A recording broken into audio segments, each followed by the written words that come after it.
E aí tem muita mulher que acha, né, o antebraço uma coisa desnecessária de treinar. Recebo essa dúvida das alunas da consultoria. Tem que treinar mesmo o antebraço?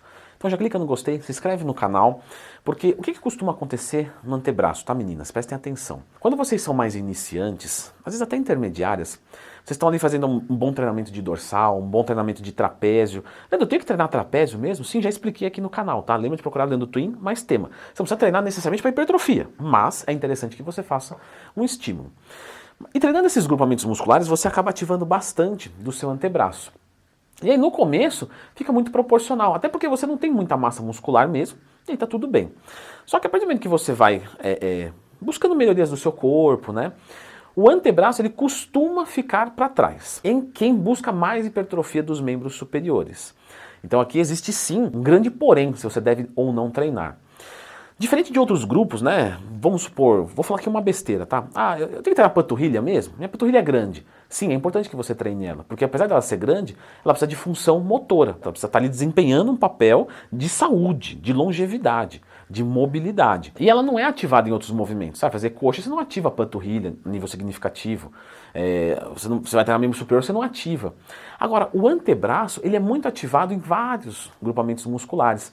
Então, às vezes, a função motora dele tá beleza, né, para a maior parte das pessoas. E você não precisa treinar de forma isolada, a menos que a gente comece a detectar alguma assimetria. Então, o antebraço começa realmente a ficar um pouco mais para trás. Inclusive, o meu eu fiz aqui, tá doendo, né, que eu treinei ontem. E aí você vai dando um foco maior. Normalmente, como é que você faz com as suas alunas da consultoria? Eu coloco o antebraço, às vezes de vez em quando. Se a pessoa é mais iniciante, às vezes está com o percentual de gordura mais alto, não dá para ver tanto. Às vezes eu deixo sem. Uma pessoa que já é mais avançada, normalmente a gente faz um trabalho de estímulo direto. Por quê? Porque essa pessoa já desenvolveu o seu físico legal e o antebraço não vira mais um gargalo. Como assim um gargalo, Leandro? Às vezes no começo, homem repara mais nisso, tá? Talvez vocês meninas não reparem. Mas presta atenção. Às vezes você vai fazer um exercício de remada, de costas, né? E parece que a pegada vai cedendo. Isso é muito comum acontecer em iniciante e intermediário. Eu comentei disso no meu curso que ensina a montar um treino e periodização do zero, para mulher, lógico.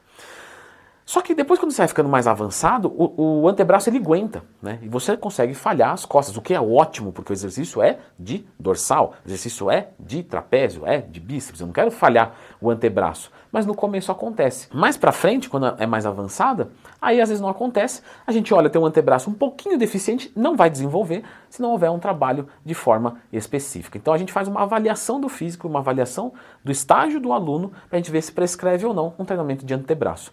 De qualquer forma, não precisa ser nada tão exagerado, tá? Estou falando normalmente, lógico, vai pegar uma pessoa que tem um antebraço finíssimo, vai ter que fazer um trabalho, né, mais puxado. Mas no geral, não é algo tão exigente assim nas meninas. Às vezes você faz uma periodização, por exemplo, 12 semanas de estímulo, depois tira.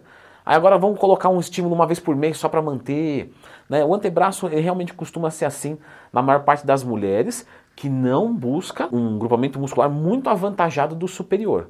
Quando começa a entrar aquela coisa, de repente está fazendo um trabalho hormonal, que é uma hipertrofia pesada de membro superior, aí normalmente o trabalho feito de forma isolada, ele é muito bem-vindo. Certo? Eu vou deixar agora aqui um treinamento de coxa, e eu fiz alguns comentários bem pontuais para vocês, meninas, bem importante, de ênfase em alguns exercícios, né?